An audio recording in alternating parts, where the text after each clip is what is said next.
Hello everybody.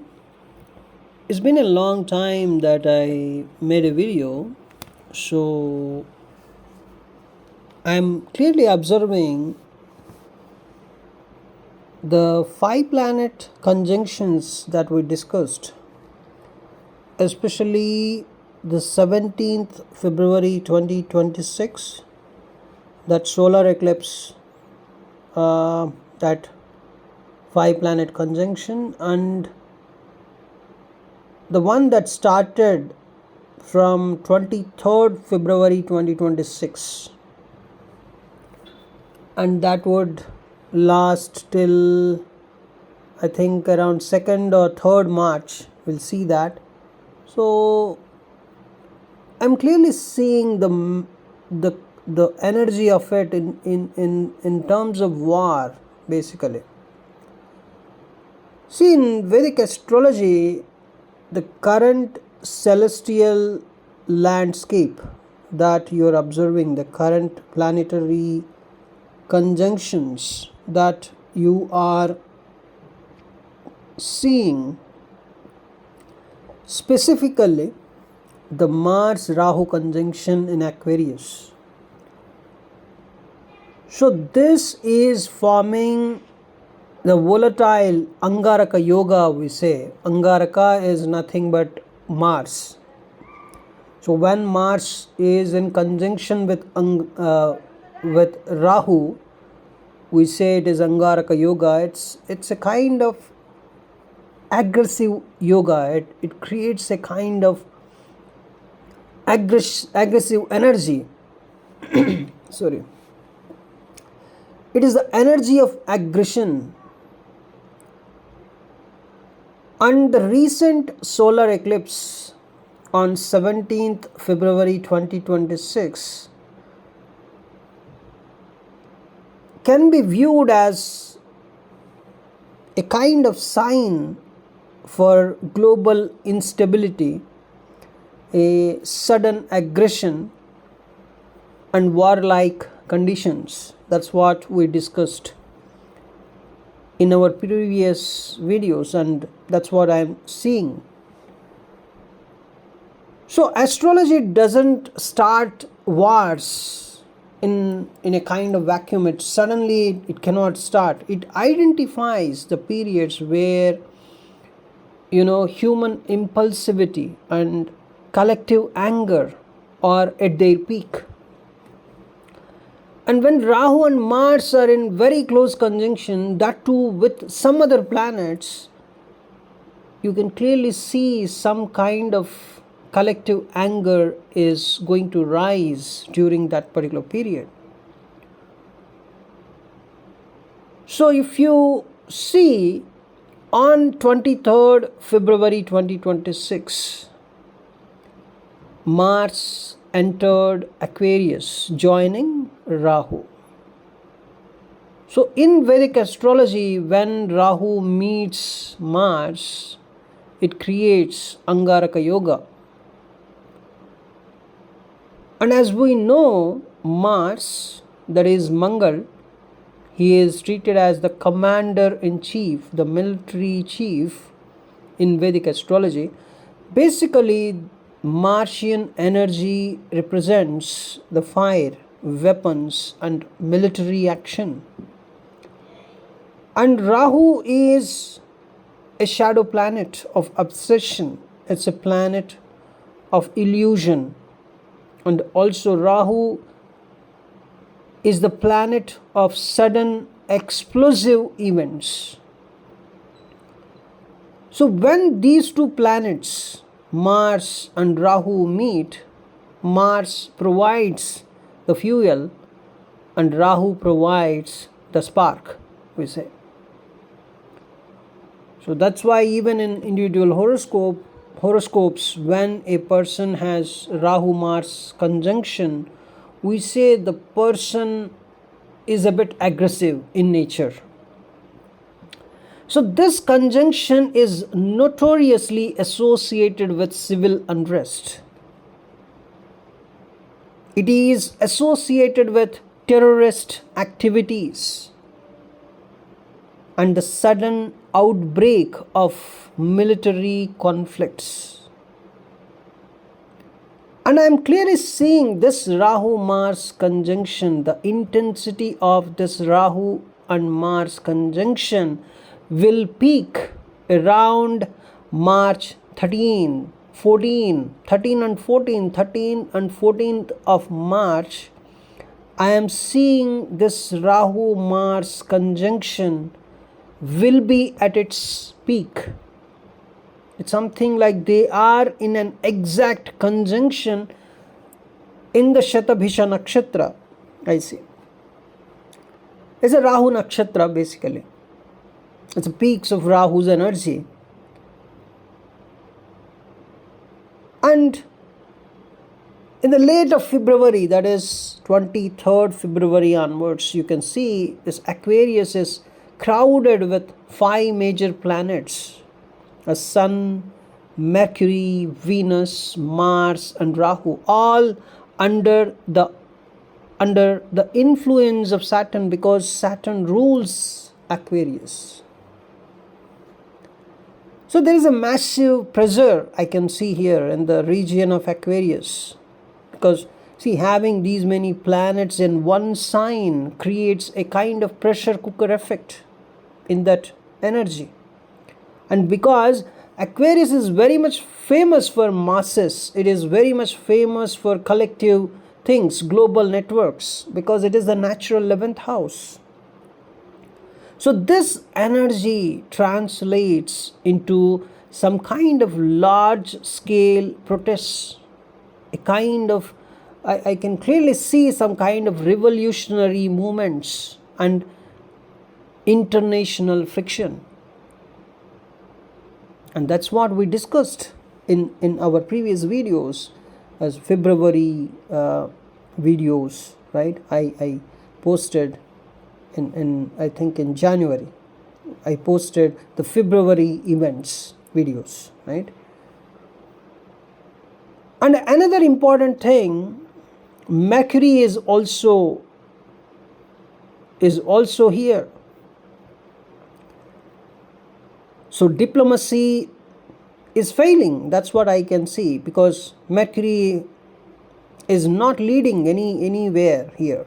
Mercury's energy is not at all in priority.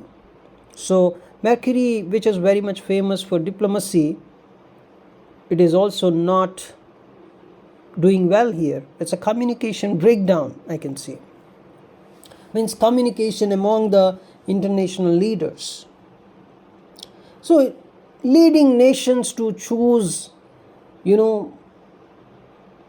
they choose force over dialogue, because Mercury is failing here.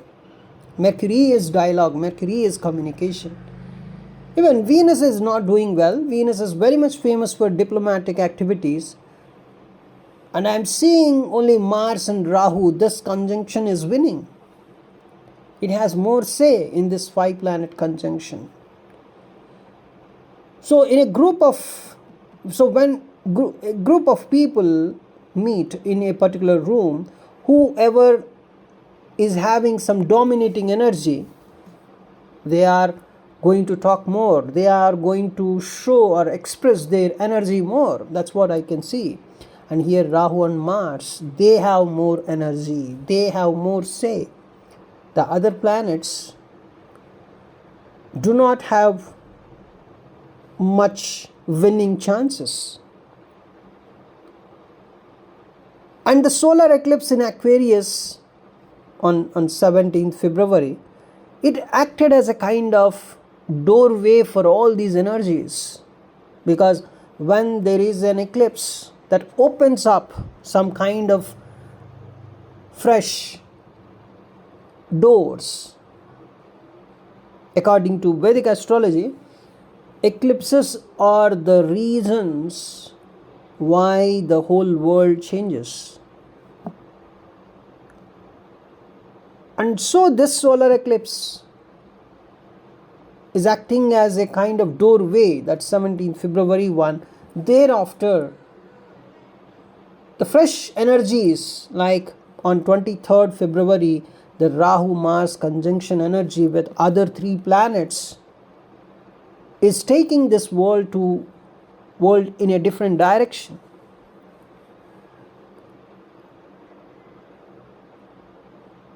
So this whole thing I can clearly see.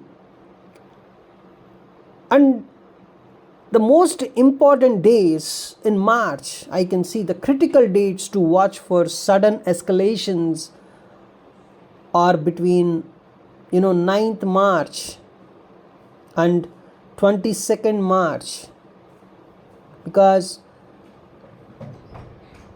on these dates I can see this Mars and Rahu energy, this particular conjunction is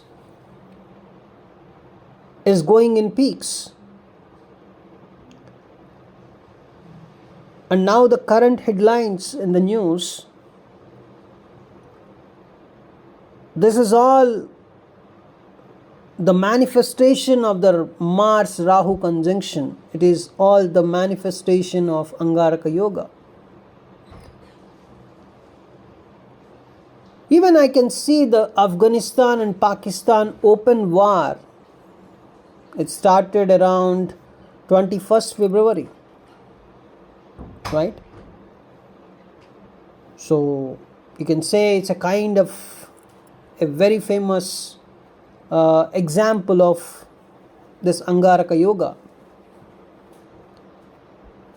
On 21st February, the tension snapped with Pakistani airstrikes, followed by a full-scale Afghan retaliation on 26th February. So the moment Mars entered Aquarius on 23rd February, immediately igniting the Rahu already stationed there. So the moment Mars entered Aquarius and joined Rahu, you can see this Afghanistan-Pakistan war erupted. And Aquarius is an Aries sign.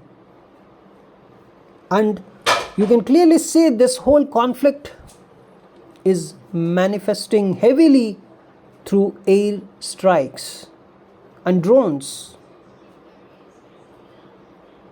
And there is a very, very, the energy is immediately manifested. That's what I can see.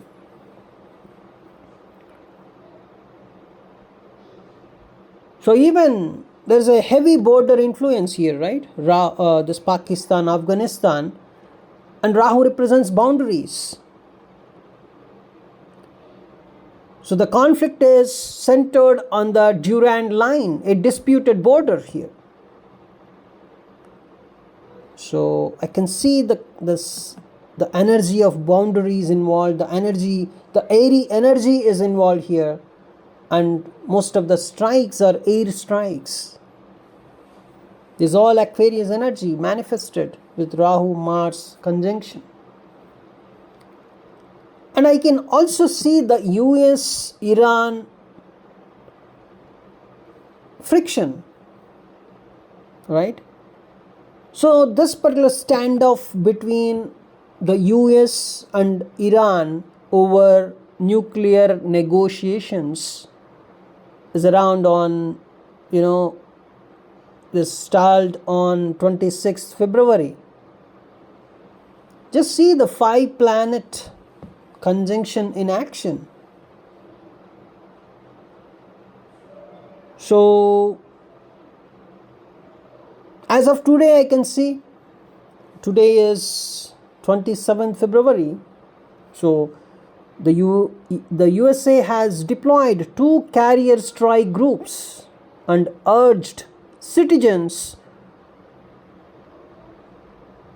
to leave the place. So I am clearly seeing this particular conjunction is acting heavily here.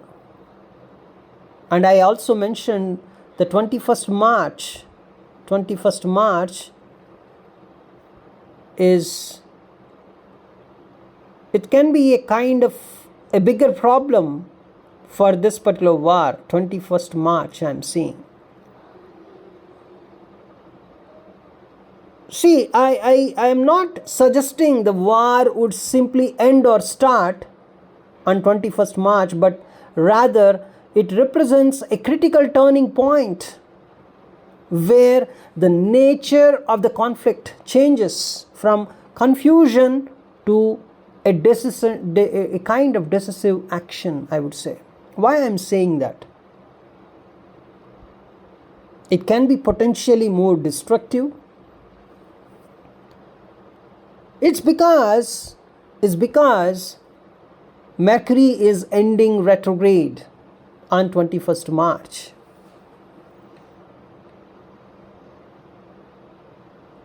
So in Vedic astrology, the end of a retrograde isn't a peaceful moment. It is not treated as a peaceful moment, the end of a retrograde. In the transits, in the Gochara, the end of a retrograde isn't a peaceful moment.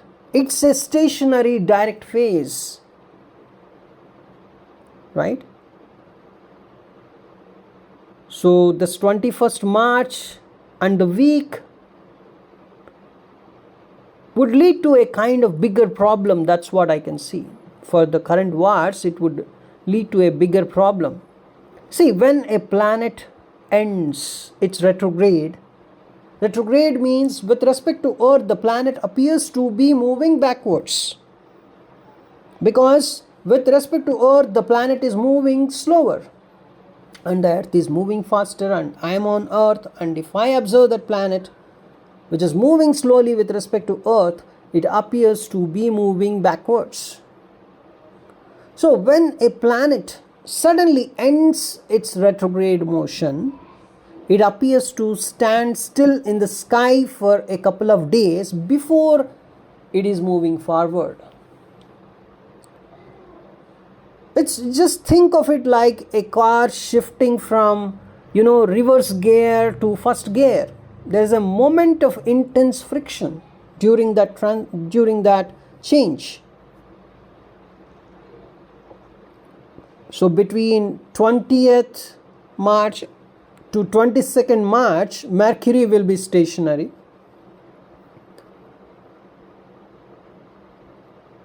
But it's tightly influenced by Rahu, the illusion, and Mars, the violence. So that I can see any misunderstandings or fake news that happen during this retrograde phase, it's suddenly, it can lead to a bigger problem. So this is what I can see. So the most dangerous part I can see is Mars Rahu, this conjunction. The most dangerous part I can see is 13th, 14th March, because Rahu and Mars are going to meet at exact conjunction. It's 13th and 14th March. And the critical turning point is from 20th March to 22nd March. This is what I can see for March. Thanks for watching this video.